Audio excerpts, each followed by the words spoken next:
ગણેશાય નમઃ. શ્રી કુલદેવ્યય નમઃ.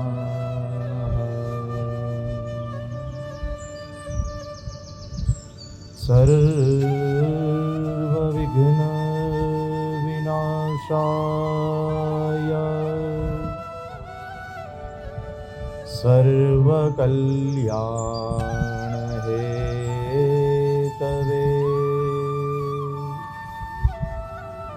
ગૌરી પુત્રમ નમસ્તુભ્યં વિનાયકાય નમો નમઃ. રાધા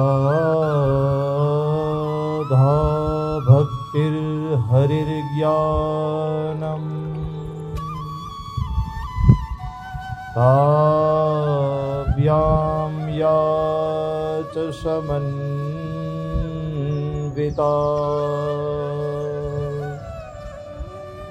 તામ શ્રી ભાગવતીમ ગાથામ વંદે યુગલરૂપિણે. શ્રી દ્વારિકાધીશ કી જય. સદગુરુ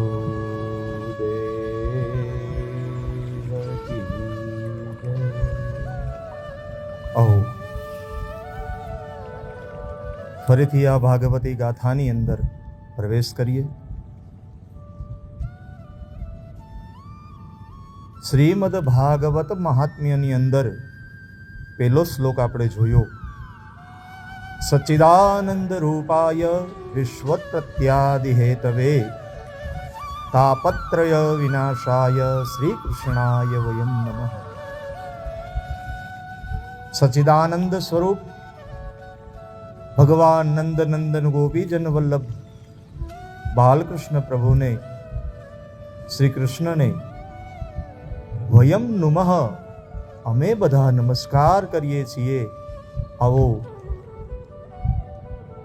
શ્લોક એ મહાત્મ્યની અંદર પ્રથમ જ શ્લોકની અંદર એવું બતાવેલું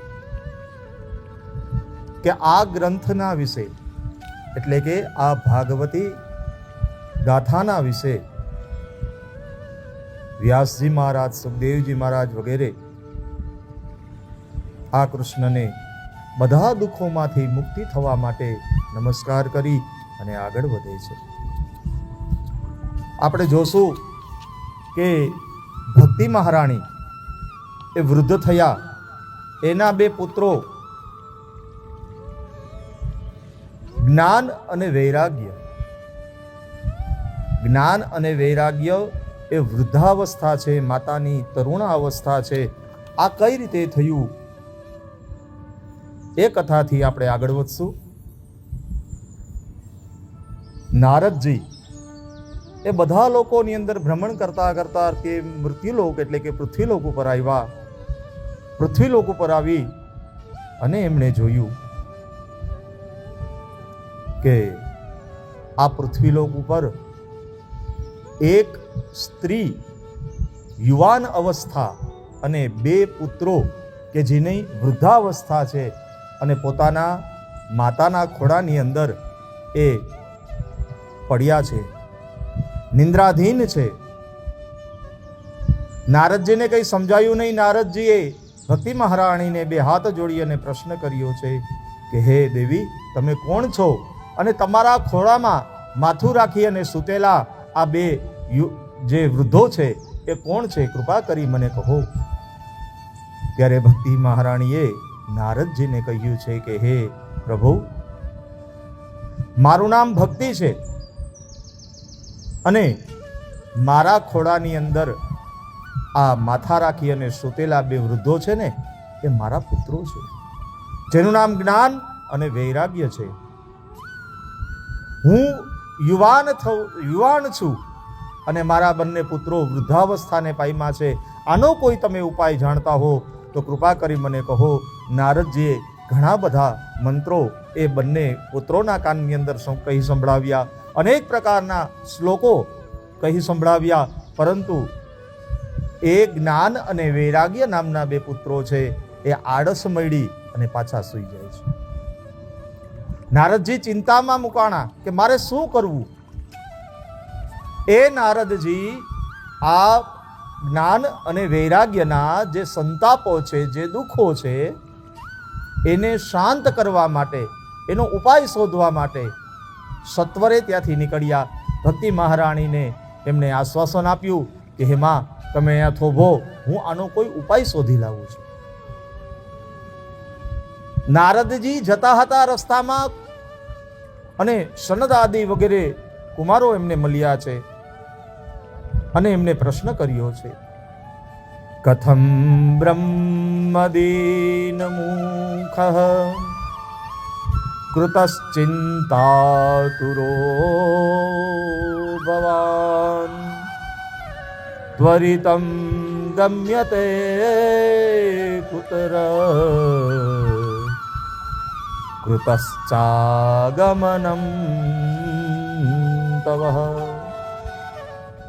આ શ્લોકની અંદર સનકાદિઓએ પૂછ્યું છે કે હે બ્રહ્મન, તમારું મુખ ઉદાસ કેમ છે?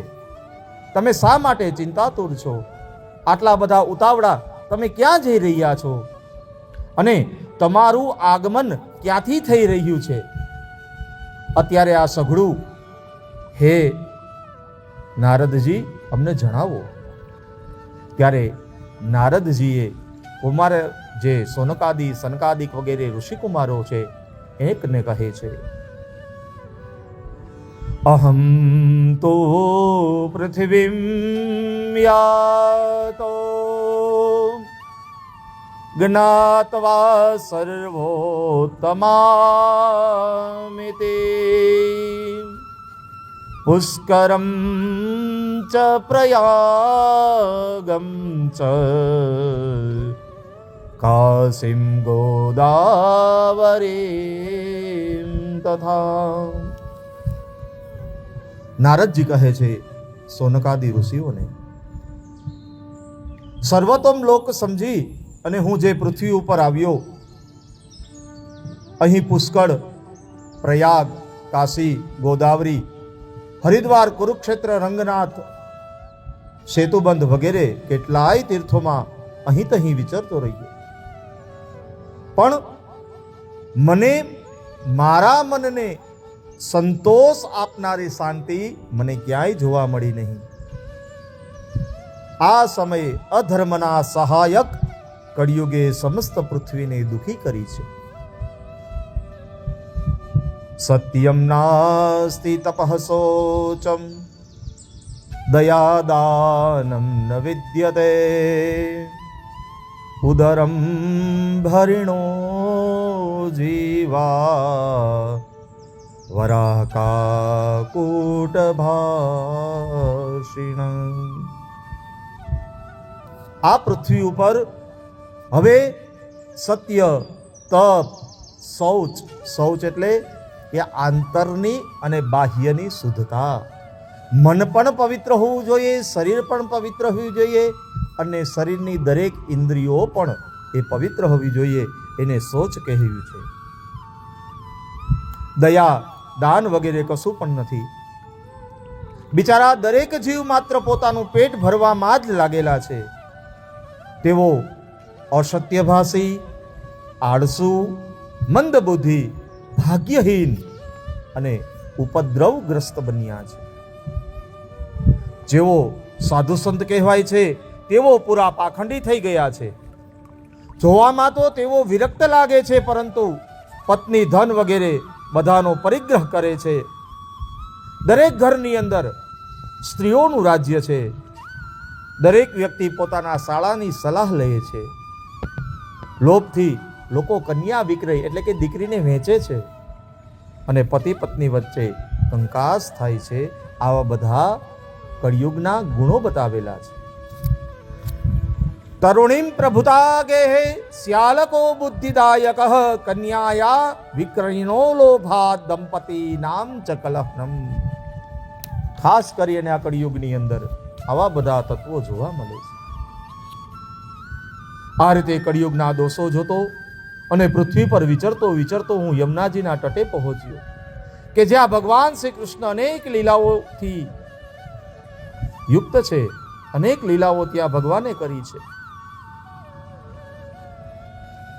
હે મુનિવરો, સાંભળો, ત્યાં મેં એક મોટું આશ્ચર્ય જોયું. શું જોયું? એકાતુ તરુણી તત્ર નિષણ્યા ખિન્નમાનસા વૃદ્ધો દ્વયો પતિતો પાર્શ્વે નિઃશ્વસન્તા ચેતનો. નારદજીએ એવું મોટું આશ્ચર્ય જોયું કે એ યમુનાજીના કિનારા પાસે મેં તમને કહ્યું પ્રમાણે કે એક તરુણી બેઠી હતી. એ તરુણીની આજુ અને બાજુમાં બે વૃદ્ધ પુરુષો બેઠા હતા. એ પુરુષો જોર જોરથી શ્વાસ લે અને ફરતી શ્વાસ મેલે અચેત અવસ્થામાં પડ્યા હતા. તે પોતાના શરીરના રક્ષક પરમાત્માને દસે દિશાઓમાં જોતી હતી. કોણ? તો કે એ સ્ત્રી જેનું નામ ભક્તિ એવું છે. શરીરના રક્ષકો એ પરમાત્માને દસે દસ દિશામાં વિચરતી હતી અને જોતી હતી. તેની ચારે બાજુ સેંકડો સ્ત્રીઓ તેને વીંઝણો નાખતી હતી અને વારંવાર સમજાવતી હતી. ત્યારે મારા કાનની અંદર એક અવાજ સંભળાણો. કોણ કહે છે આવું? તો કે નારદજી. ભો ભો સાધો ક્ષણમ તિષ્ઠ મદચિંતામપિ નાશય દર્શનમ તવ લોકસ્ય સર્વથા દહરમ પરમ. ભક્તિ મહારાણી નારદજીને કહે છે કે ભો ભો સાધો ક્ષણમ તિષ્ઠ. હે સાધુ, હે નારદજી, થોભો. મત ચિંતામપિ નાશય. મારા મનની જે ચિંતાઓ છે એને તમે નાશ કરો. તમારું જે અત્યારનું દર્શન છે ને એ મને ખૂબ જ સાંત્વના, શાંતિ પમાડે છે. તો તમારા અમૃત વચનોથી મારું સર્વ દુઃખ જશે એવી મને એક અંદરથી અભિલાષા જાગૃત થાય છે. માટે હે પ્રભુ, તમે થોભી જાઓ. બહુધા તવ વાક્યેન દુઃખ શાંતિર ભવિષ્યતિ.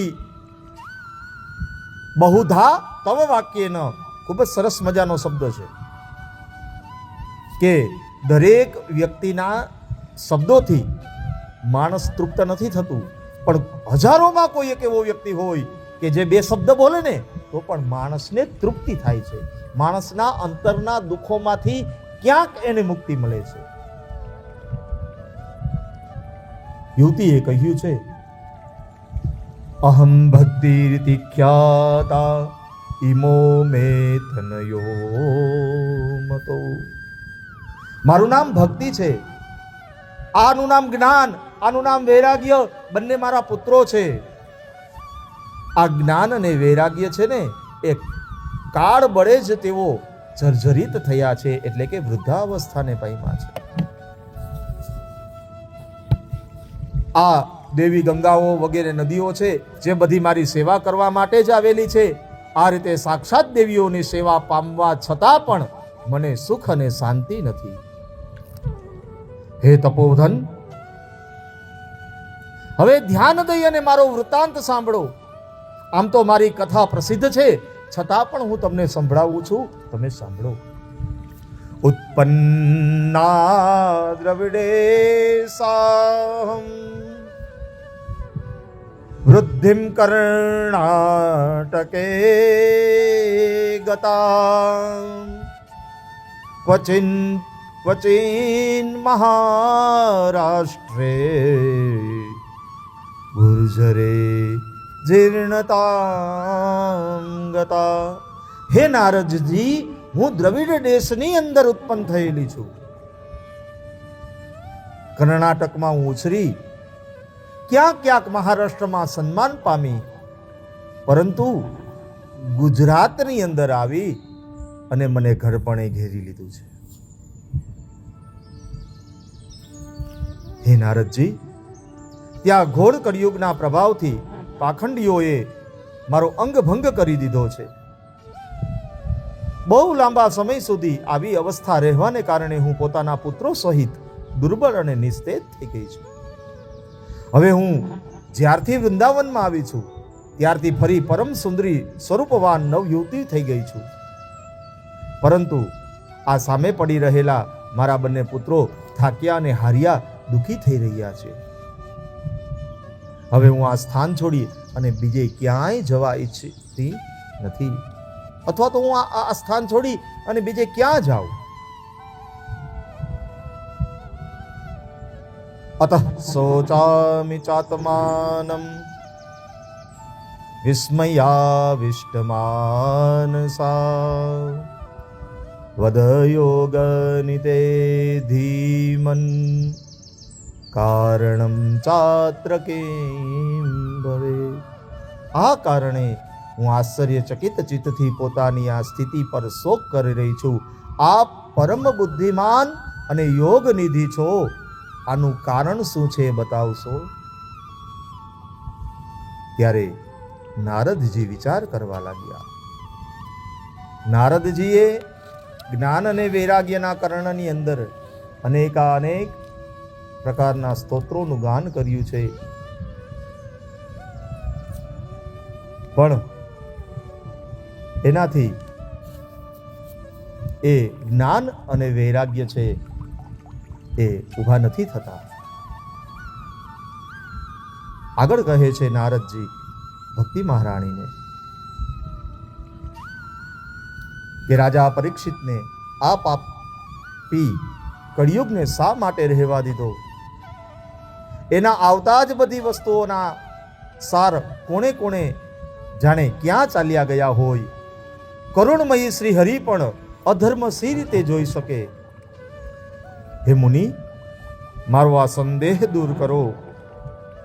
તમારા વચનોથી મને ઘણી શાંતિ થઈ છે. ત્યારે નારદજી કહે છે ભક્તિ મહારાણીને, યત ફલમ નાસ્તિ તપસા ન યોગેન સમાધિના તત્ફલમ લભતે સમ્યક કલોકે સવકીર્તના. નારદજી કહે છે કે હે કલ્યાણી, હે ભક્તિ મહારાણી, તમે પૂછ્યું છે તો પ્રેમથી સાંભળો. હું બધું તમને બતાવીશ અને તમારા દુઃખ દૂર થઈ જશે. જે દિવસે ભગવાન શ્રી કૃષ્ણ આ ભૂલોક છોડી અને પોતાના પરમધામની અંદર પધારી ગયા, તે દિવસથી અહીં સમસ્ત સાધનો માટે બાધક એવો કળિયુગ આવી ગયો છે. દિગ્વિજયના સમયે રાજા પરીક્ષિતની દ્રષ્ટિ પડવાથી કળિયુગ દિનવત થઈ ગયો, એટલે કે ગરીબડો થઈ ગયો અને એ પરીક્ષિતના શરણમાં આવ્યો હતો.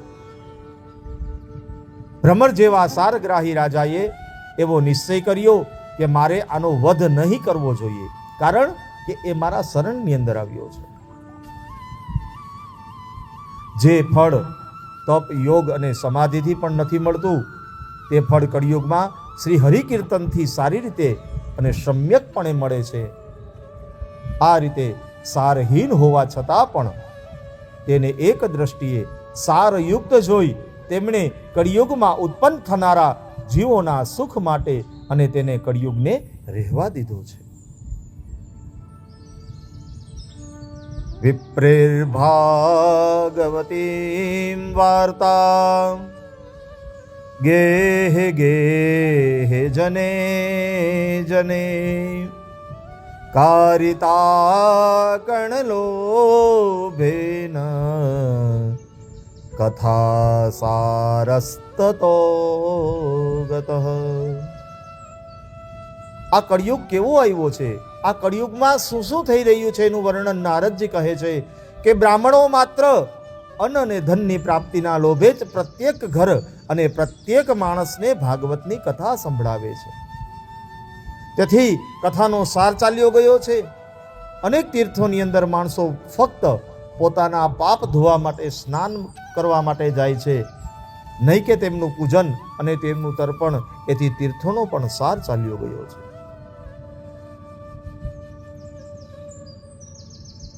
આ તો કળિયુગનો સ્વભાવ છે, એમાં કોઈનો દોષ નથી. તેથી જ પુંડરીકાક્ષ ભગવાન અત્યંત નજીક રહેવા છતાં પણ આ બધું સહી રહ્યા છે. સુતજી કહે છે સોનકાદિ ઋષિઓને કે હે સોનકજી, આ પ્રમાણે દેવર્ષિ નારદના વચનો સાંભળીને ભક્તિને ભારે આશ્ચર્ય થયું અને પછી તે કંઈક આવું કહ્યું તે તમે સાંભળો. ભક્તિ મહારાણીએ સરસ મજાના શ્લોકની અંદર સ્તુતિ કરી છે. જયતિ જયતિ માયા યસ્ય કાયાધવસ્તે વચન રચન મેકમ કેવલમ ચાકલર્ય ધ્રુવપદમપી યાતો યત કૃપાતો ધ્રુવોયમ સકલ કુશલ પાત્રમ બ્રહ્મપુત્રમ નતાસ્મી. સરસ મજાના શ્લોકની અંદર ભક્તિ મહારાણીએ બ્રહ્માજીની સ્તુતિ કહી અને બ્રહ્માજીને નમસ્કાર કર્યા કે હે દેવર્ષિ, તમે ધન્ય છો. મારું મોટું સૌભાગ્ય છે કે તમારો મને ભેટો થયો. સંસારમાં સાધુ પુરુષોનું દર્શન જ સમસ્ત સિદ્ધિઓનું પરમ કારણ છે.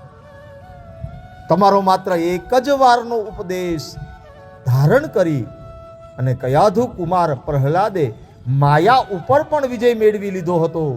ધ્રુવજીએ પણ તમારી કૃપાથી ધ્રુવપદ મેળવ્યું હતું અને તમે સર્વ મંગલમય અને સાક્ષાત બ્રહ્માજીના પુત્રો છો. હું તમને નમસ્કાર કરું છું. ભક્તિનું દુઃખ દૂર કરી અને નારદજીએ ખૂબ જ પ્રશંસા મેળવી છે. સત્યાદિ ત્રિયુગે બોધ વૈરાગ્યો મુક્તિ સાધકો કલોતુ કેવલા ભક્તિર બ્રહ્મ સાયુજ્યકારિણી. નારદજીએ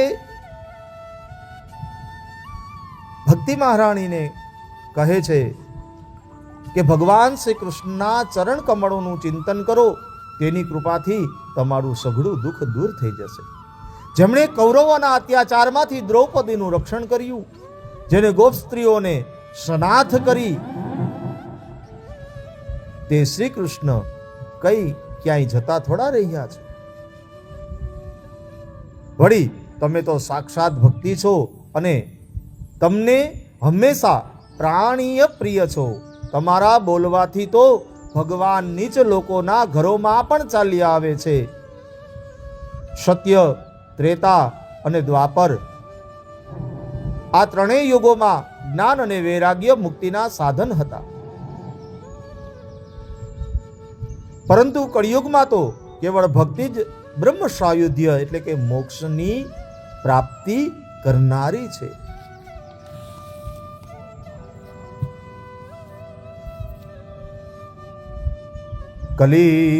કલીનામ દ્રશ્યશ કોપી યુગો નાસ્તિ વરાનને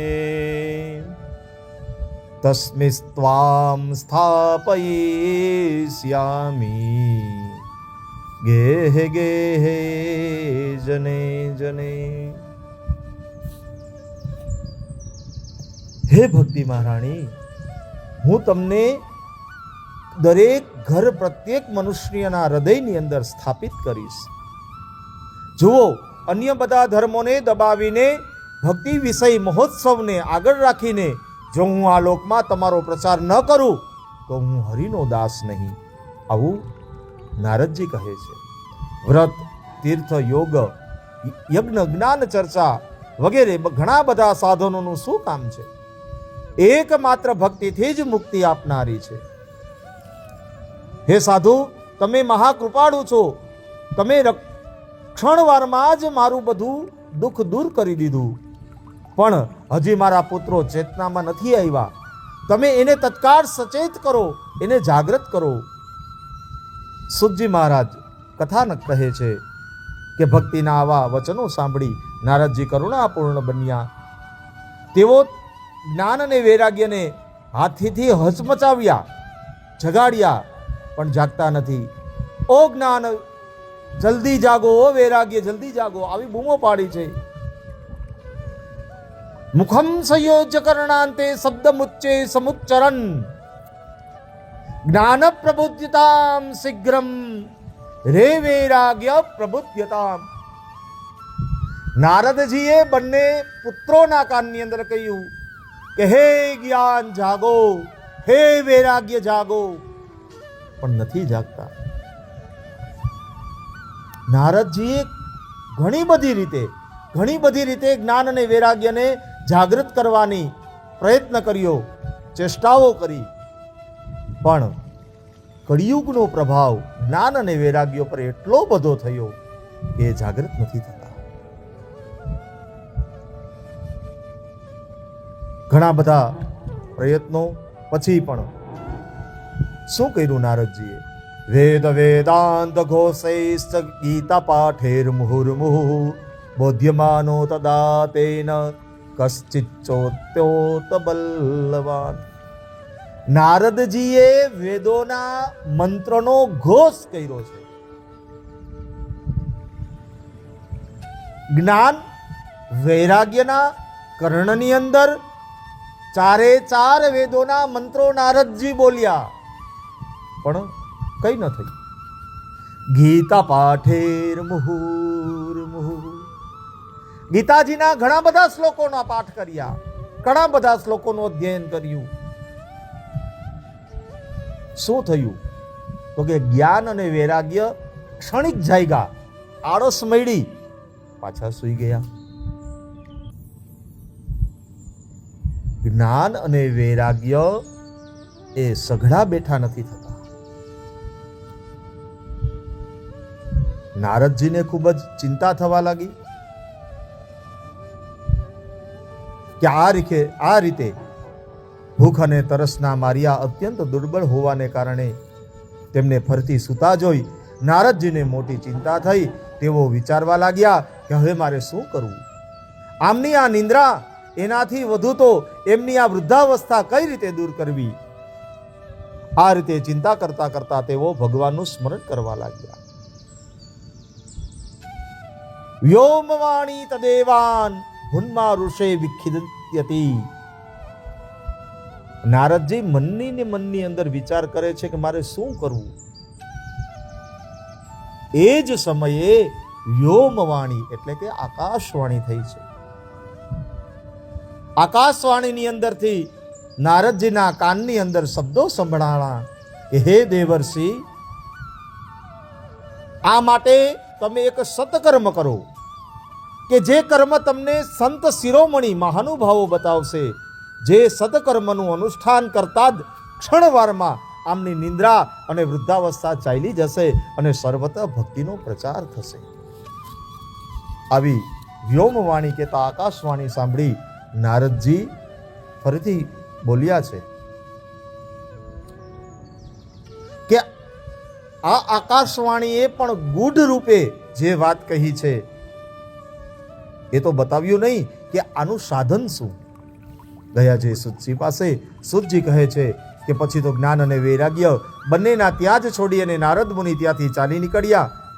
પ્રત્યેક તીર્થની અંદર જઈ માર્ગમાં મળતા મુનીશ્વરોને એ સાધના વિશે પૂછી રહ્યા છે. ત્રિલોકમાં મહાન આશ્ચર્યકારક હાહાકાર મચી ગયો.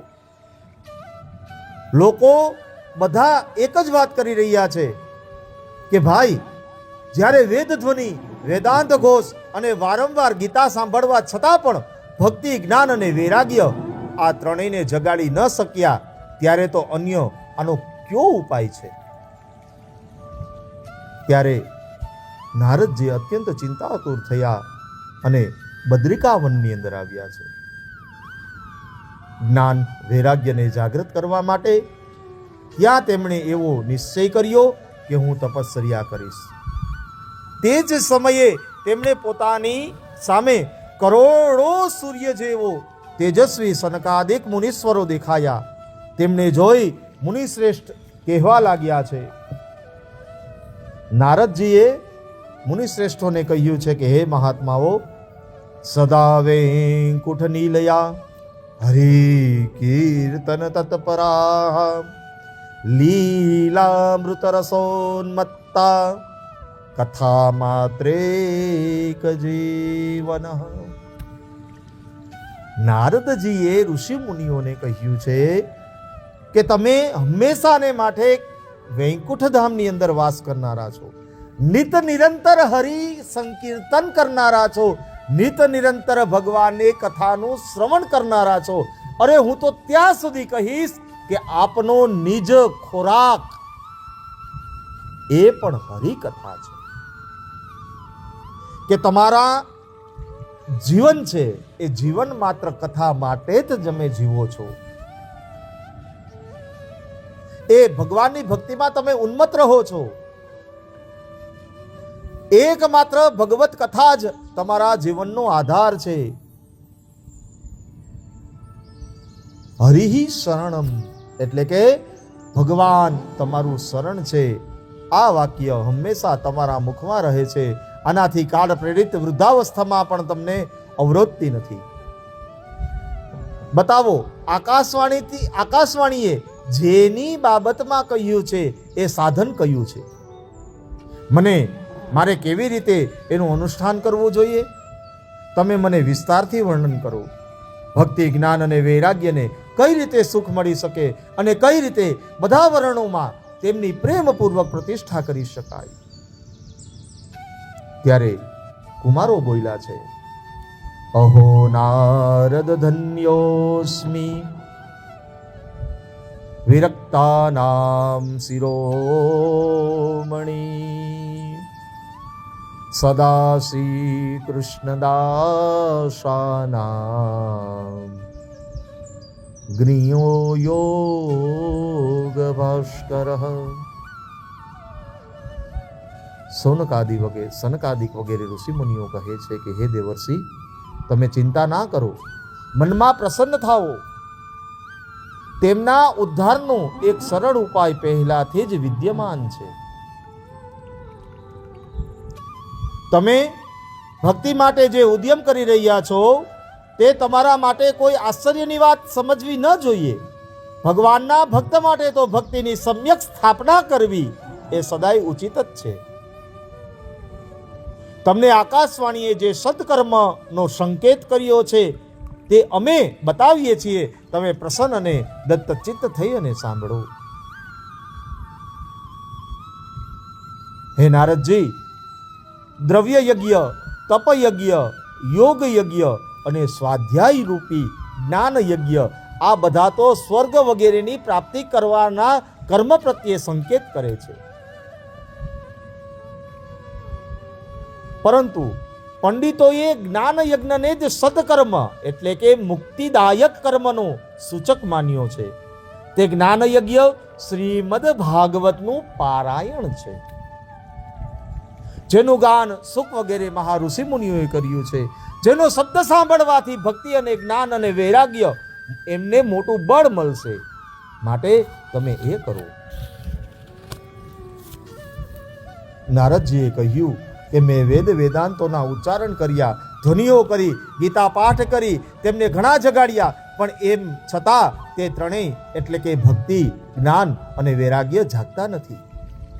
આવી સ્થિતિમાં શ્રીમદ ભાગવત સાંભળવાથી એ કેવી રીતે જાગશે? કારણ કે તે કથાના પ્રત્યેક શ્લોકની અંદર પ્રત્યેક પદમાં જ વેદોનો જ સારાંશ કહેલો છે. તમે શરણાગત વત્સલ છો તથા તમારું દર્શન ક્યારેય વ્યર્થ જતું નથી. તેથી મારો આ સંદેહ દૂર કરો અને આ કાર્યમાં વિલંબ ના કરો. ફરીથી સનકાદીએ કહે છે કે આ ભાગવત પુરાણ વેદો તુલ્ય છે. શ્રી વ્યાસદેવે આને ભક્તિ જ્ઞાન અને વૈરાગ્યની સ્થાપના માટે પ્રકાશિત કર્યું છે. તમને શોક અને દુઃખનો વિનાશ કરનારો શ્રીમદ ભાગવત પુરાણ જ સાંભળવું જોઈએ. નારદજી કહે છે કે હવે હું ભક્તિ જ્ઞાન અને વૈરાગ્યની સ્થાપના કરવા માટે સુખદેવજીએ કહેલા આ ભાગવત શાસ્ત્ર રૂપી શસ્ત્રથી, આ કથાથી પ્રયત્નપૂર્વક ઉજ્જવળ જ્ઞાન યજ્ઞ કરીશ. આ જ્ઞાન યજ્ઞ મારે ક્યાં કરવો જોઈએ? તમે એ માટે કોઈ સ્થાન બતાવો. તમે વેદોના પારંગત છો, તેથી મને આ સુખ શાસ્ત્રોનો મહિમા સંભળાવો. તમે એ પણ બતાવો કે શ્રીમદ ભાગવતની કથા કેટલા દિવસોમાં સાંભળવી જોઈએ અને તેમને સાંભળવાની વિધિ શી છે. ત્યારે સૌનકાદિ વગેરે સનકાદિક ઋષિમુનિઓ એ નારદજીને આ ભાગવત કથાની વિધિ સમજાવે છે. હરિદ્વાર પાસે આનંદ નામનો એક ઘાટ છે. ત્યાં અનેક ઋષિઓ રહે છે તથા દેવતાઓ અને સિદ્ધો પણ તેનું સેવન કરતા રહે છે. ત્યાં તમારે કોઈ વિશેષ પ્રયત્ન કર્યા વિના જ જ્ઞાન યજ્ઞનો આરંભ કરવો જોઈએ. તે સ્થળ કથામાં અપૂર્વ રસનો આવિર્ભાવ થશે. ભક્તિ પણ પોતાની આંખોની સામે નિર્બળ અને જરાજીર્ણ અવસ્થામાં પડી રહેલા જ્ઞાન અને વૈરાગ્યને સાથે લઈ ત્યાં આવી જશે.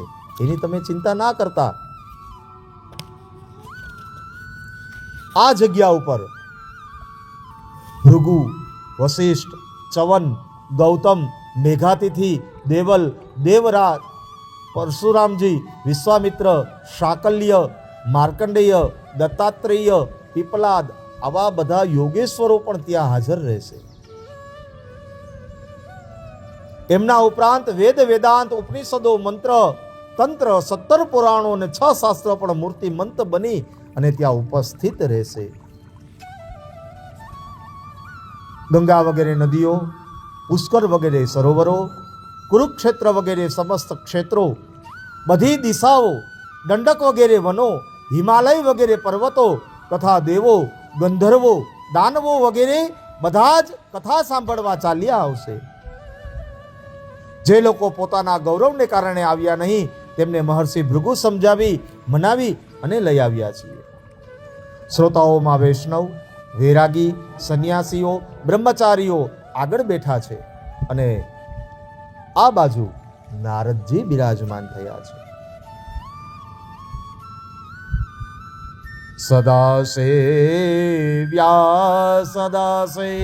સદાસેવ્યામ શ્રીમદ ભાગવતે કથામ યસ્યા શ્રવણ માત્રેણ હરિશ્ચિત્તમ સમાશ્રયે.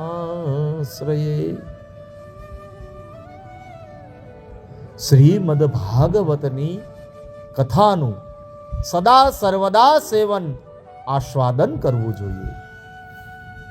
આના શ્રવણ માત્રથી શ્રી હરિ આવી અને હૃદયમાં બિરાજે છે.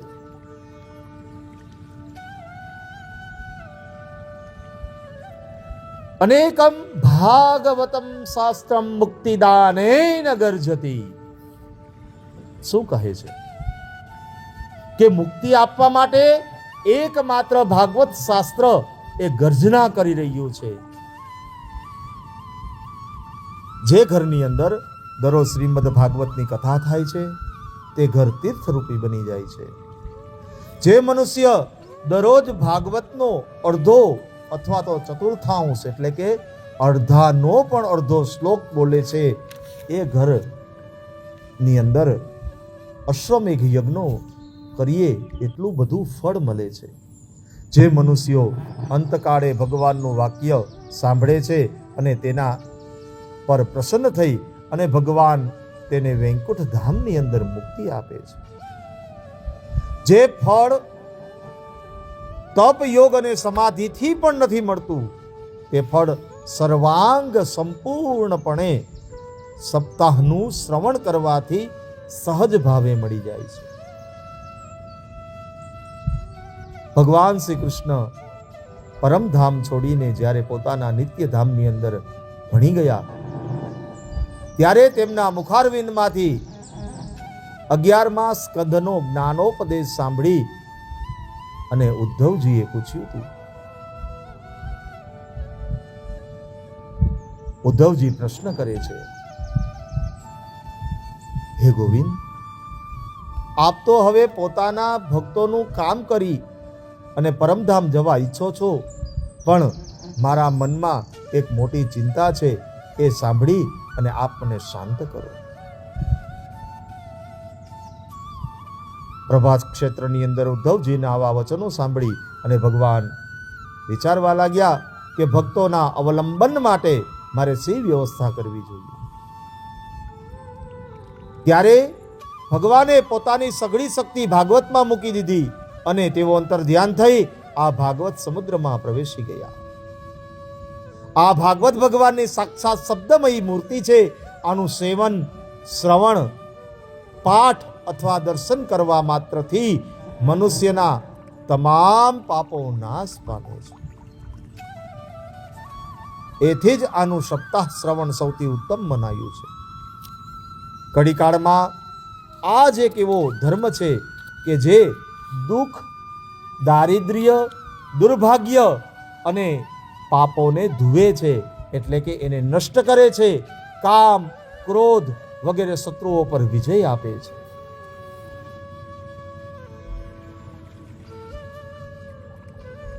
અન્યથા ભગવાનની માયાથી પીછો છોડાવવાનું તો દેવતાઓ માટે પણ દુષ્કર છે. મનુષ્ય તો માયાને છોડીને કઈ રીતે જઈ શકે?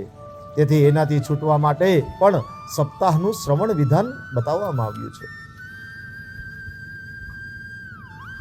સુતજી કહે છે કે જ્યારે સનકાદી મુનીશ્વરોએ આ રીતે સપ્તાહ શ્રવણની મહિમાના વખાણ કરી રહ્યા હતા, ત્યારે સભામાં એક મોટું આશ્ચર્ય જોયું.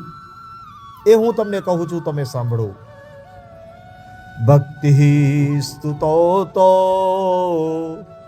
તરુણો ગૃહિતવા પ્રેમે રૂપા સહસા વિરાશિત શ્રી કૃષ્ણ ગોવિંદ હરે મુરારે નાથે નામા નિમુહુર વદંતે.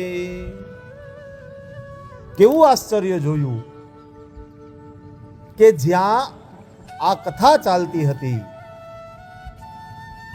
ત્યાં તરુણાવસ્થામાં પામેલા પોતાના 2 પુત્રો સાથે લઈ વિશુદ્ધ પ્રેમરૂપી ભક્તિ શ્રી કૃષ્ણ ગોવિંદ હરે મુરારે, હે નાથ નારાયણ વાસુદેવા વગેરે ભગવાનનું નામ જપતા જપતા વારંવાર ઉચ્ચારણ કરતી અચાનક જ ત્યાં પ્રગટ થઈ ગઈ.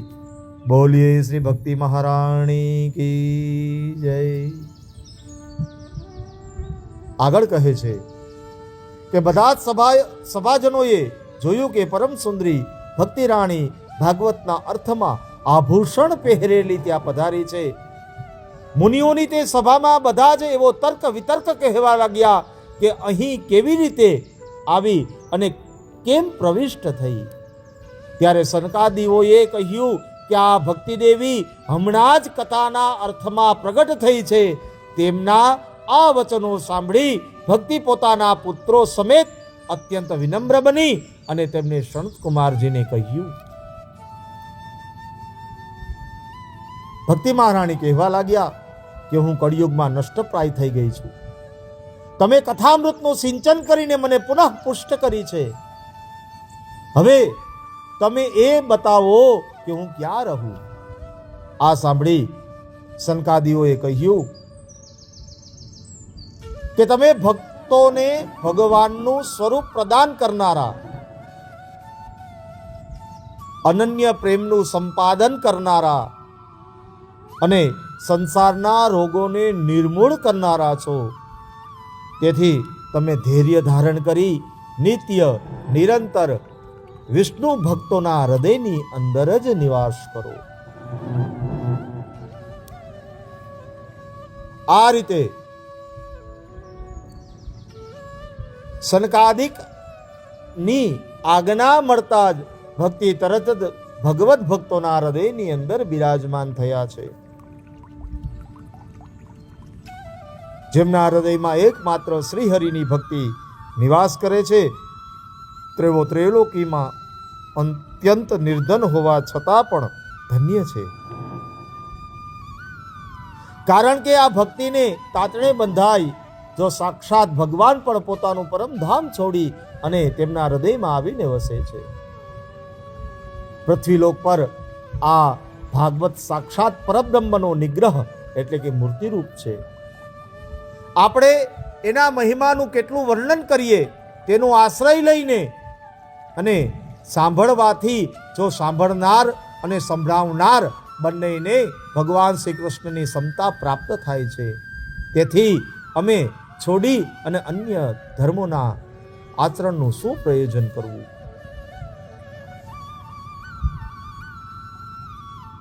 કથાની અંદર ભક્તિ મહારાણી અને એમના પુત્રો જ્ઞાન અને વૈરાગ્ય એ પુષ્ટ થયા અને સૌ ભક્તોના હૃદયની અંદર એમને સ્થાન પ્રાપ્ત થયું છે. ભાગવતજીના મહાત્મ્યની અંદર ગોકર્ણજીનું આખ્યાન બતાવેલું છે. સુતજી મહારાજ આગળની કથા કહે છે, અથ વૈષ્ણવ ચિત્તેષુ દ્રષ્ટવા ભક્તિ મલૌકિકમ નિજલોકમ પરિત્યજ્ય ભગવાન ભક્તવત્સલઃ. સુતજી મહારાજ કહે છે કે હે મુનીશ્વર,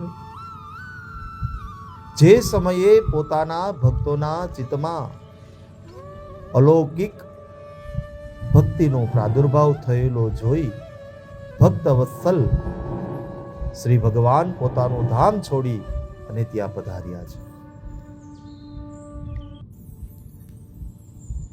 હે મુનીશ્વરો, આજે મેં સપ્તાહ શ્રવણનો આ ઘણો જ અલૌકિક મહિમા જોયો.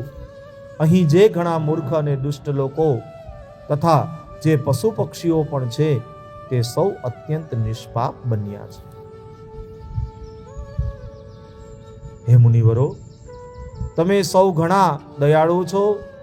તમે સંસારના કલ્યાણનો વિચાર કરી અને સાવ નિરાળો માર્ગ પ્રગટ કર્યો છે.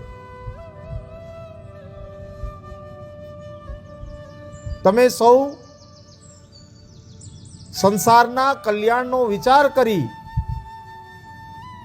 અને આ ભાગવત રૂપી આ કથા રૂપી સપ્તાહ યજ્ઞ વડે ક્યાં ક્યાં લોકોને પવિત્ર બનાવી શકે છે. આ ઉપરાંત જેઓ સત્યહીન છે, માતા પિતાની નિંદા કરનારા છે, તૃષ્ણાથી વ્યાકુળ છે, આશ્રમ ધર્મ ત્યજી દેનારા છે, દંભી છે, તૃષ્ણાથી વ્યાકુળ, દંભી, દ્વેષ કરનારા, હિંસા કરનારા, તે લોકો પણ આ કળિયુગમાં સપ્તાહ યજ્ઞથી પવિત્ર બને છે. જેઓ મદિરાપાન કરનારા, બ્રહ્મહત્યા કરનારા, સોનાની ચોરી કરનારા, ગુરુ પત્ની ગમન અને વિશ્વાસઘાત, આજે 5 મહાપાપો બતાવેલા છે, છળ કપટ કરનારા, પિશાચ જેવા નિર્દય છે, બ્રાહ્મણોના ધનથી પુષ્ટ થનારા અને વ્યભિચારી છે, તે લોકો પણ કળિયુગમાં સપ્તાહ યજ્ઞથી પવિત્ર બને છે. હે નારદજી, હવે અમે તમને આ બાબતે એક પ્રાચીન ઇતિહાસ કહીએ છીએ, તે તમે સાંભળો. પહેલાના સમયે તુંગભદ્રા નદીના કિનારે એક સુંદર નગર હતું. ત્યાં બધા જ વર્ણોના લોકો પોતપોતાના ધર્મોનું આચરણ કરતા રહી સત્ય અને સત્ય કર્મમાં તત્પર રહેતા હતા. તે નગરમાં આત્મદેવ નામે એક બ્રાહ્મણ રહેતો હતો. તે વેદ વિદ્યા વિશારદ અને સ્ત્રોત અને સ્માર્ત કર્મમાં નિપુણ હતા. તેમની પ્રિય પત્ની ધુંધુલી ખાનદાન અને રૂપાળી હતી, પણ હંમેશા પોતાની વાતને વળગી રહેનારી હતી. એ બ્રાહ્મણ દંપતીને પ્રેમથી પોતાના ઘરમાં રહેતા હતા અને વિહરણ કરતા હતા. પણ એ બ્રાહ્મણ દેવને થયું એક દિવસ એવો વિચાર આવ્યો કે મારી ઉંમર એ સૂર્યના ની જેમ ધીરે ધીરે ધીરે ધીરે ઢળતી જાય છે, એટલે કે વૃદ્ધાવસ્થાને પામે છે, પણ મારે ત્યાં સંતાન નથી. આવો મનની અંદર શોક ઉત્પન્ન થયો. અરે મારે ત્યાં તો શું, મારા આંગણાની અંદર જે ગાય બાંધેલી છે એ ગાયને પણ સંતાન નથી થતું, એને પણ વાછરડું નથી થતું. મારા આંગણાની અંદર જે વૃક્ષો વાવેલા છે એને ફૂલ કે ફળ પણ નથી લાગતા. ખૂબ જ દુઃખી થયો છે.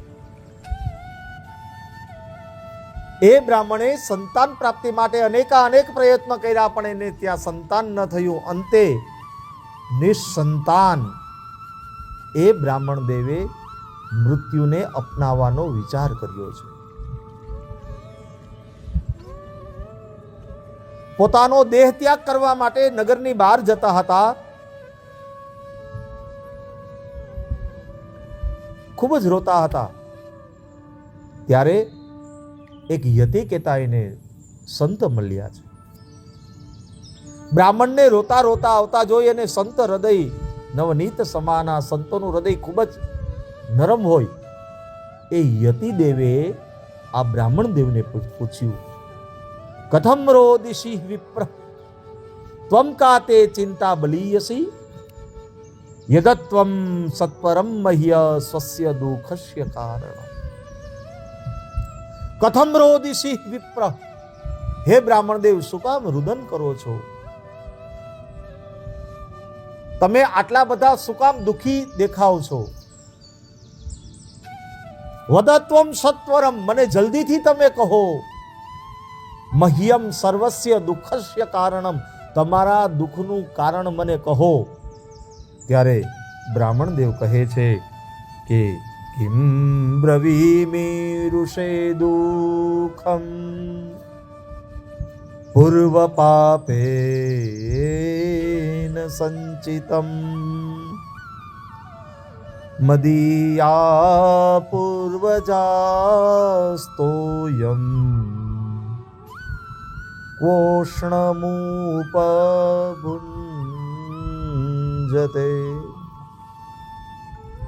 હે મહારાજ, હું મારા પૂર્વ જન્મના પાપોથી સંચિત દુઃખનું શું વર્ણન કરું? અત્યારે મારા પિતૃઓએ આપેલી જલાંજલિ ઊંડા નિશ્વાસ નાખી જાણે દુઃખી થઈ અને પી રહ્યા હોય એવું મને પ્રતીત થાય છે. દેવતાઓ અને બ્રાહ્મણો મારું આપેલું નૈવેદ્ય પ્રસન્ન ચિત્તે સ્વીકારતા નથી. આટલા માટે સંતાન માટે હું એટલો દુઃખી છું કે બધું મને સૂનું સૂનું લાગે છે. હું અહીં પ્રાણ ત્યાગ કરવા માટે આવ્યો છું. સંતાનહીન જીવનને ધિક્કાર છે, સંતાનહીન ઘરને ધિક્કાર છે, સંતાનહીન ધનને ધિક્કાર છે, સંતાનહીન કુળને ધિક્કાર છે. એ તો આપ જાણો છો. દિગ્જીવિતમ પ્રજાહીનમ દિગ્જીગૃહમ પ્રજાવીના દિગ્ધનમ ચાપતસ્ય દિક્કુલમ સંતતિર વિના. હે મહારાજ, મારે ત્યાં તો સંતાન નથી સમજાયું. હું જે ગાયને પાડું છું તે પણ વાંજણી બની જાય છે. જે વૃક્ષને વાવું છું તેને પણ ફૂલ કે ફળ લાગતા નથી. તો પછી મારું આ જીવનને વિશે શું, જીવવું કે મરવું બધું સમાન છે, માટે હું મારા દેહનો ત્યાગ કરવા માટે આવ્યો છું. આમ કહીને એ બ્રાહ્મણ દુઃખી વ્યાકુળ થઈ સંન્યાસી આગળ ધ્રુસકે ધ્રુસકે રડવા લાગ્યા. ત્યારે તે સંન્યાસીના મનમાં ભારે કરુણા ઉત્પન્ન થઈ. એ સંન્યાસી બાવા છે ને યોગનિષ્ઠ હતા. એ યતિજી યોગનિષ્ઠ હતા. તેમને બ્રાહ્મણના લલાટની રેખાઓ જોઈ અને બધી વાત જાણી લીધી અને પછી વિસ્તાર પૂર્વક કહ્યું. સંન્યાસી મહારાજે શું કહ્યું? મુંચાજ્ઞાનમ પ્રજારૂપમ બલિષ્ઠા કર્મણો ગતિ. હે બ્રાહ્મણ, સંતાન પ્રાપ્તિના આ મોહને એટલે કે આ અજ્ઞાનને તું છોડી દે. કર્મની ગતિ પ્રબળ છે. વિવેકનો આશ્રય લે અને સાંસારિક વાસના ત્યજી દે. હે વિપ્ર, સાંભળ, મેં અત્યારે તારું પ્રારબ્ધ જોયું છે. તને આ જન્મમાં તો શું, સપ્ત જન્મા વધી તવ પુત્રો નૈવ ચ, કે આ જન્મમાં નહીં પણ 7 જન્મો સુધી તારે ત્યાં કોઈ પુત્ર નથી. હે મહાત્મા, બ્રાહ્મણ કહે છે કે હે મહાત્મા, વિવેકથી મને શું મળશે? મને તો પરાણે પણ પુત્ર આપો, નહીતર હું તમારી સામે જ શોક મૂર્છિત થઈ અને મારા પ્રાણનો ત્યાગ કરીશ. જેમાં પુત્ર પત્ની વગેરેનું સુખ નથી એવો સંન્યાસ તો સર્વથા નિરસ જ છે. આ લોકોમાં રસ તો પુત્ર પૌત્રાદિકથી હરિયો ભર્યો ગૃહસ્થાશ્રમ જ બતાવેલો છે. બ્રાહ્મણનો આવો અનૂઠો અને જેને કહેવાય કે પોતાના જીદ ઉપર ઉતરી ગયેલો એ બ્રાહ્મણ પોતાના હઠાગ્રહથી એ યતિ પાસેથી વરદાન લીધું છે. યતિએ એક ફળ આપ્યું છે બ્રાહ્મણ દેવને. બ્રાહ્મણનો આગ્રહ જોઈ અને તપોધને કહ્યું કે વિધાતાનો લેખ તો હું ભૂસી નાખવાને હઠ કરવાથી રાજા ચિત્રકેતુને પણ ભારે દુઃખ વેઠવું પડ્યું હતું. તેથી જેના પ્રયત્ન દેવ કચડી નાખે છે તેવા પુરુષની જેમ તમને પણ પુત્રનું સુખ મળશે નહીં. તે પારે હઠ પકડી છે અને પ્રાર્થના કરતો મારી સામે ઊભો છે. આવી સ્થિતિમાં તને હું શું કહું? તે બ્રાહ્મણનો દ્રઢ આગ્રહ જોઈ સંન્યાસીજીએ એક ફળ આપ્યું અને કહ્યું કે આ ફળ તારી પત્નીને ખવડાવજે, એનાથી તેને પુત્ર થશે. તારી પત્નીએ 1 વર્ષ સુધી સત્ય, શૌચ, દયા, દાન, 1 ટંકનું ભોજન આ નિયમ પાળવાના રહેશે. જો તે આમ કરશે તો બાળક અતિ નિર્મળ બનશે. આમ કહી અને યોગીજી ત્યાંથી ચાલ્યા ગયા. આ બાજુ બ્રાહ્મણદેવ પોતાના હાથમાં એ ફળ લઈ પોતાના ઘરે આવ્યા છે અને પોતાના ઘરે આવી પોતાની પત્ની એટલે કે ધુંધુલી, તેમની પત્ની ખૂબ જ કુટિલ હતી. એટલે કે કોઈ પ્રકારે પોતાને શરીરની અંદર કે કોઈ પણ પ્રકારે પોતાને કોઈ પણ પ્રકારનું દુઃખ ન વેઠવું પડે એના માટે તત્પર રહેતી હતી.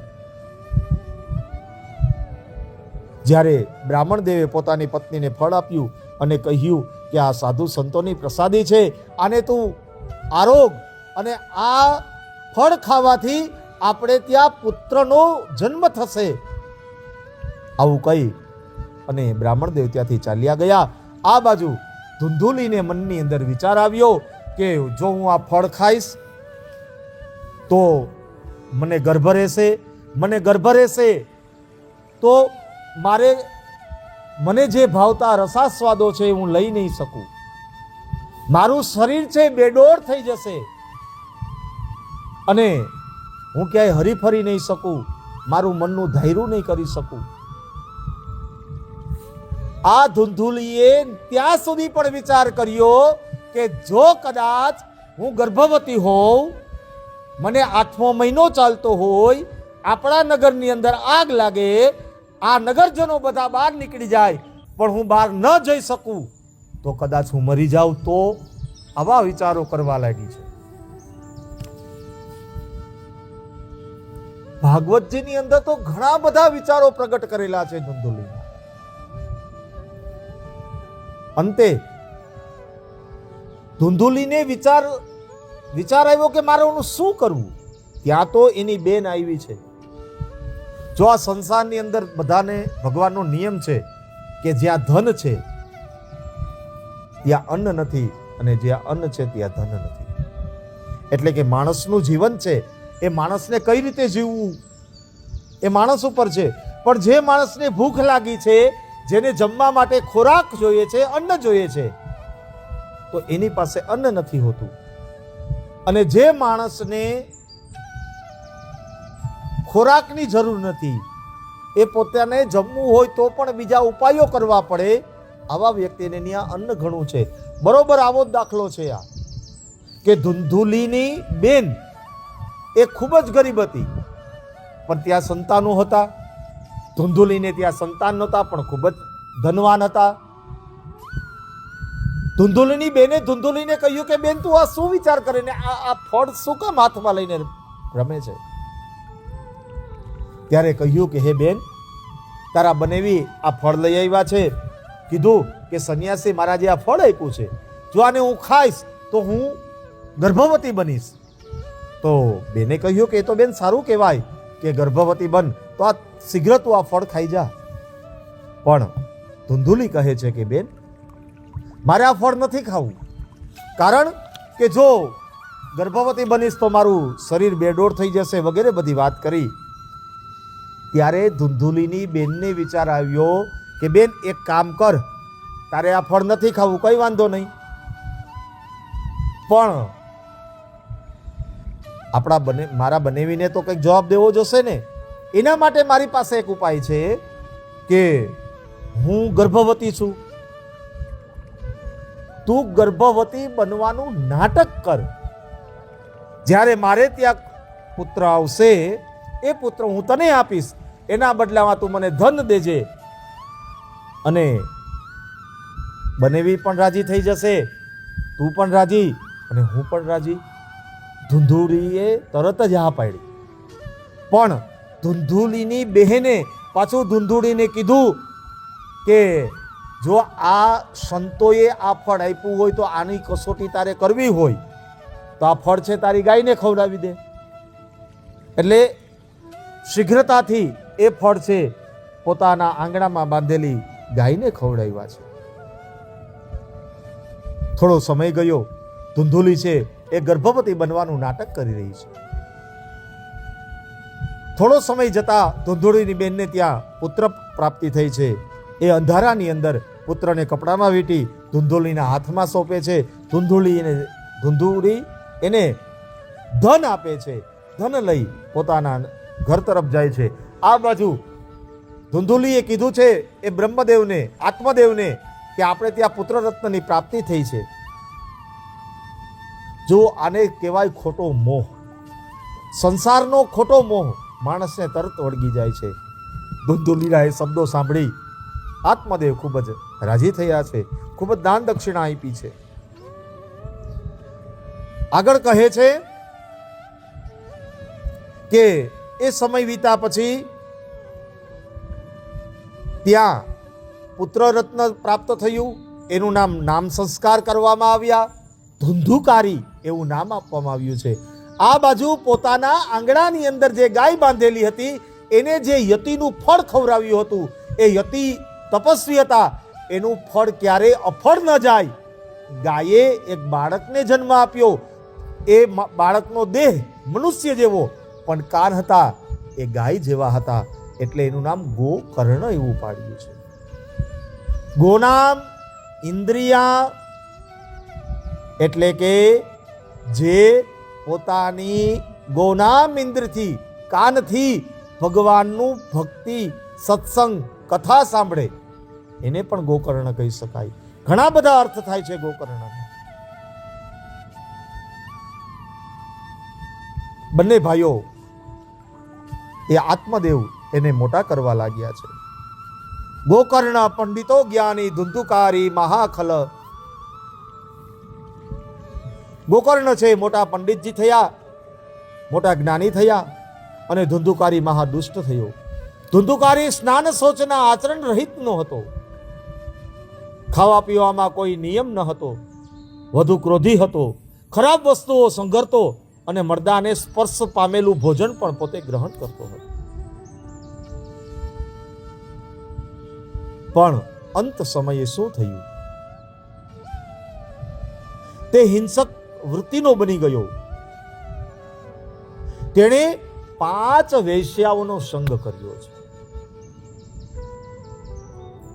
અને વેશ્યાઓને ખુશ રાખવા માટે તો કે પોતાના ઘરની અંદરથી જે ધન હતું એ ધન ચોરી ચોરી અને લેવા લાગ્યો છે. આ બાજુ અમુક સમય પછી પોતાના ઘરની અંદર પણ ધન ખૂટી ગયું. આત્મદેવ છે એ ખૂબ જ દુઃખ વ્યક્ત કરે છે ગોકર્ણજી મહારાજને કે યતિજી મને ના પાડતા હતા કે તમારા નસીબની અંદર પુત્ર નથી, છતાં પણ મેં મારી જીદે કરી અને પુત્ર પ્રાપ્તિ કરી છે. આ એનું મને ફળ મળ્યું છે. ગોકર્ણસિંહ સમજાવે છે આત્મદેવજીને કે હે પિતાજી, તમે ખોટો સંસારની ચિંતાઓથી વ્યગ્ર ન થાવ, તમે ભગવાનની ભક્તિ કરો અને તમારું શ્રેષ્ઠ જીવન છે એ જીવનને ભગવાનના શ્રી ચરણોની અંદર વાસ થાય એ માટેના પ્રયત્ન કરો. આ બાજુ દિવસે ને દિવસે ધુંધુકારીની જે પરિસ્થિતિ છે ખરાબ થવા લાગી. અંતે આત્મદેવનું દેહ છૂટી ગયો. પછી તો કે ધુંધુલી છે એ ધુંધુલી પણ ધીરે ધીરે વૃદ્ધાવસ્થાને પામી દેહ છોડી દીધો. હવે રહ્યા કોણ? ગોકર્ણજી અને ધુંધુકારી. ગોકર્ણજીને થયું કે માતા પિતાનો દેહાંત થયો છે, એમની સદગતિ માટે એ યાત્રા કરવા માટે નીકળી ગયા. આ બાજુ ધુંધુકારી એ 5 વેશ્યાઓના સંઘની અંદર પ્રવૃત્ત રહ્યો છે. હવે તો એ ધુંધુકારી એ વેશ્યાઓને પુષ્ટ કરવા માટે, એ પૈસા સંતોષવા માટે પોતાના ઘરની અંદર તો કોઈ હતું નહીં, આમ તેમ ચોરીઓ કરવા લાગ્યો. એક દિવસ 5 વેશ્યાઓએ ભેગા થઈ અને વાર્તાલાપ કરી કે આ ધુંધુકારી આપણે દેવા માટે હવે જે ધન લઈ આવે છે, ચોરી કરી અને લઈ આવે છે, પણ એ આપણા માટે સારું નથી. કારણ કે આની પાસે આપણે બહુ ધન લીધું. હવે જો આપણે વધારે ધનની આશાથી આની સાથે રહેશું તો આપણે પણ દંડ મળશે. કર્યું શું? તો કે 5 વેશ્યાઓએ રાત્રે ધુંધુકારી જ્યાં ખાટલા ઉપર સૂતો હતો, હાથ પગ બાંધી મુખની અંદર ધગધગતા અંગારા નાખી અને એકદમ કરુણાંકિત મૃત્યુ આપ્યું છે. 5 વેશ્યાઓમાં ફસાયેલો એ ધુંધુકારી ખૂબ જ પીડા પામી અને મૃત્યુ પામ્યો છે. આ 5 વેશ્યાઓ કોણ? તો કે સ્પર્શ, રૂપ, રસ, ગંધ. આ 5 વેશ્યાઓ છે કે 5 ઇન્દ્રિયો છે આપણા શરીરની. સ્પર્શ, રૂપ, રસ, ગંધ. આ શરીરની ઇન્દ્રિયોમાં જો માણસ આસક્ત બની જાય તો અંતે ધુંધુકારી જેવું થાય. માટે સંતો એવું બતાવેલું છે કે ભગવાનનું નામ સ્મરણ કરવાથી અને સંતોના સાનિધ્ય સેવવાથી એ 5 વિષય રૂપી એ વેશ્યાઓથી માણસ દૂર રહે છે. અંતે જે વ્યક્તિને મૃત્યુ સમયે ખૂબ જ પીડા મળી હોય એ ક્યારેય તરત જ બીજો જન્મ ન લે. શું થયું? તો કે ધુંધુકારી છે એ પ્રેત બન્યા છે.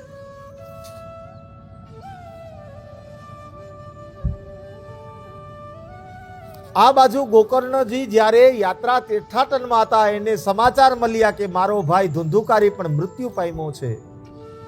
ત્યારે ગયાજીની અંદર એને મુક્તિ માટે શ્રાદ્ધ કર્યું છે.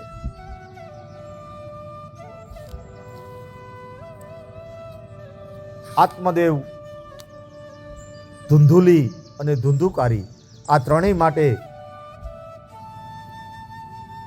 ગોકર્ણજી મહારાજે અનેક તીર્થોની અંદર શ્રાદ્ધ વિધિ કર્યા છે.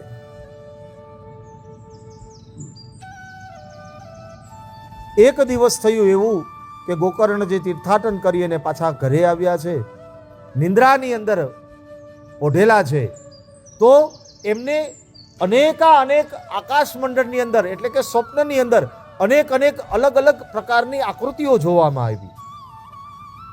પણ ગોકર્ણજી હતા એ ખૂબ જ જ્ઞાની હતા. ગોકર્ણજીએ તરત જ જાગૃત થઈ હાથમાં જલ લઈ છાંટ્યું અને કીધું કે કોણ છે તું? આવી રીતે વારંવાર તારી આકૃતિઓ બદલે છે, તારું શરીર બદલે છે, તારું રૂપ બદલે છે, કોણ છે મને કહે. આવું ભયાનક તું સ્વરૂપ શા માટે કરી રહ્યો છે? તારી આવી દશા કેમ થઈ? તું પ્રેત છે? તું પિશાચ છે? કે પછી તો કોઈ તું રાક્ષસ છે?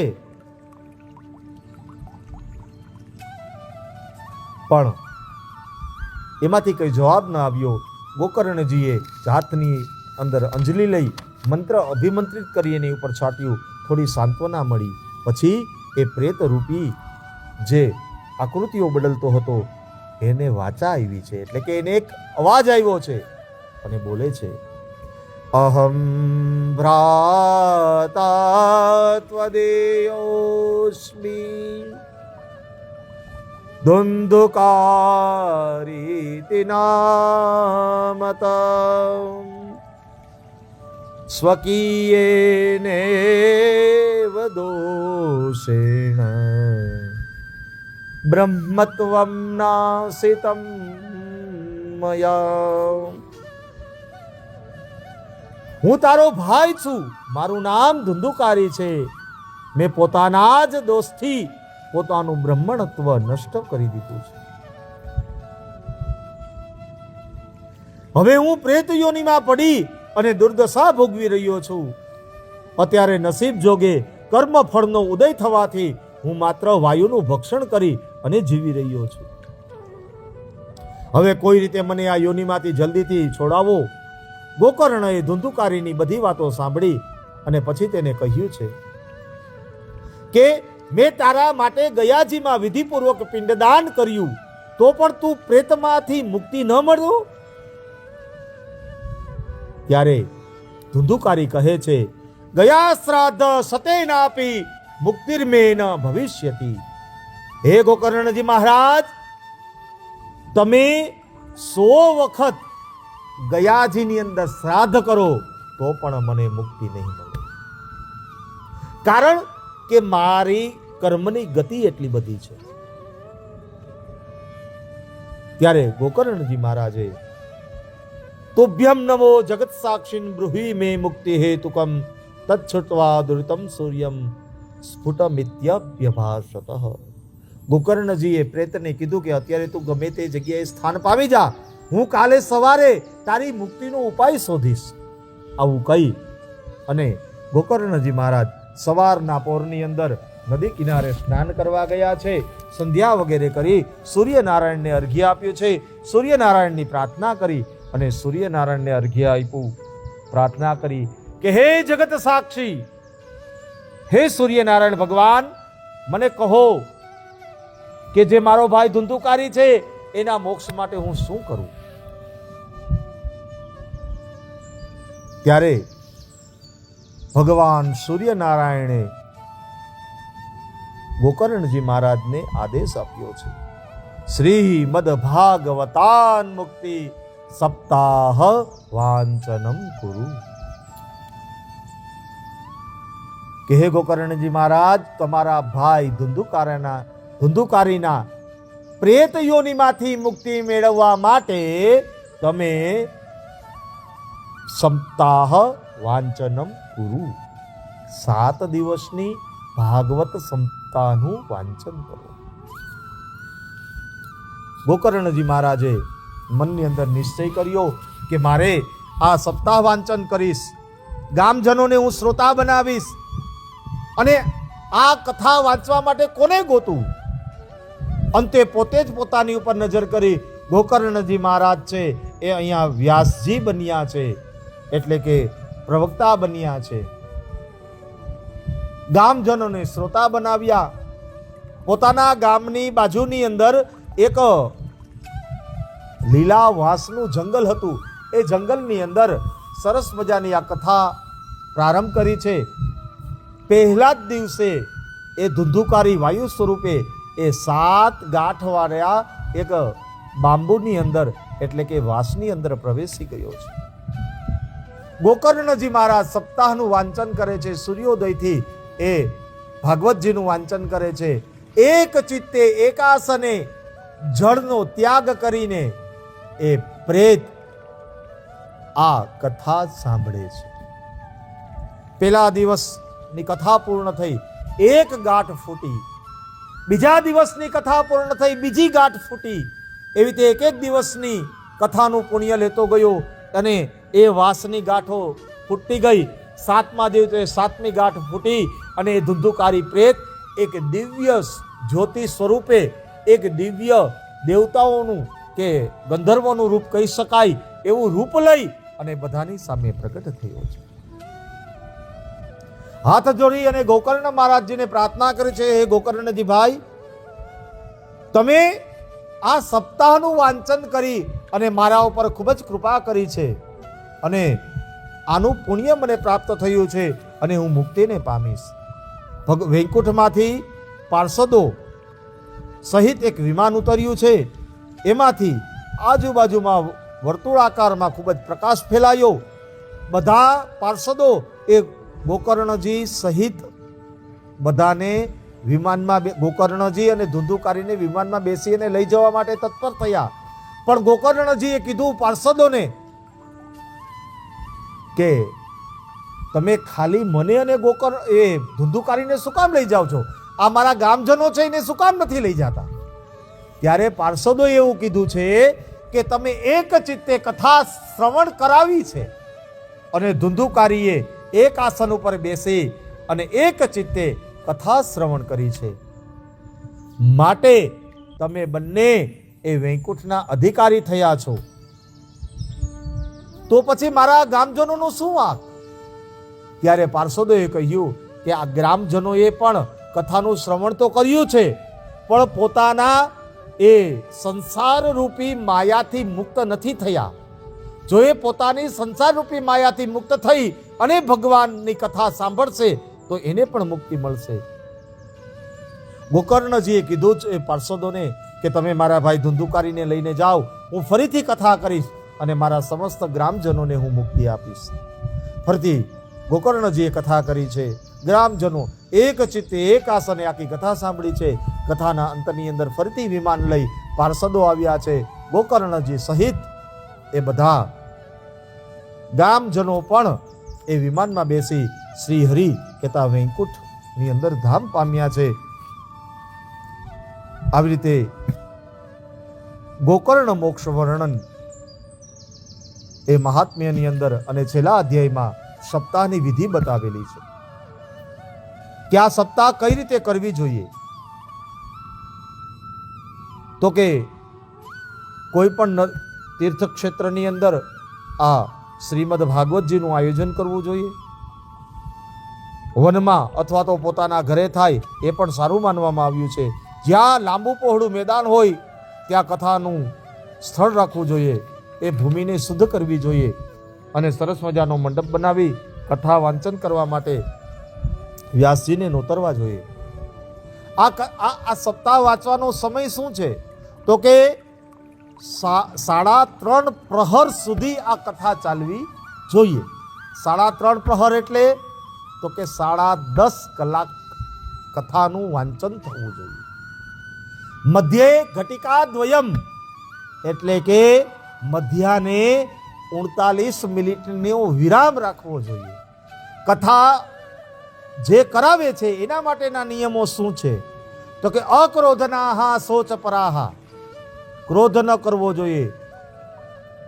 પછી પવિત્રતા જાળવવી જોઈએ, ઉપવાસ કરવો જોઈએ, ભગવાનનું સંકીર્તન કરવું જોઈએ.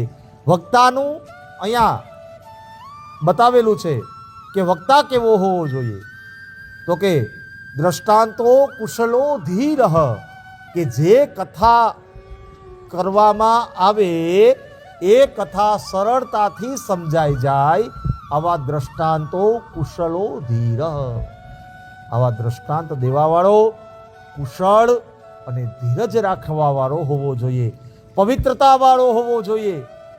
ફક્ત ધન માટે નહીં પણ પરમાત્મામાં લીન થવા માટે આ ભાગવતજીનું વાંચન કરતો હોવો જોઈએ. શ્રોતાઓ અને વક્તાઓ બંને નિસ્પૃહી થઈ અને ભાગવતજીનું વાંચન કરશે, સદૈવને બધાને એક જ સરખું ફળની પ્રાપ્તિ થશે. આવી રીતે શ્રીમદ ભાગવતજીના આ 7 અધ્યાય અહીં પૂર્ણ થાય છે. આવો પ્રથમ સ્કંદની અંદર પ્રવેશ કરીએ.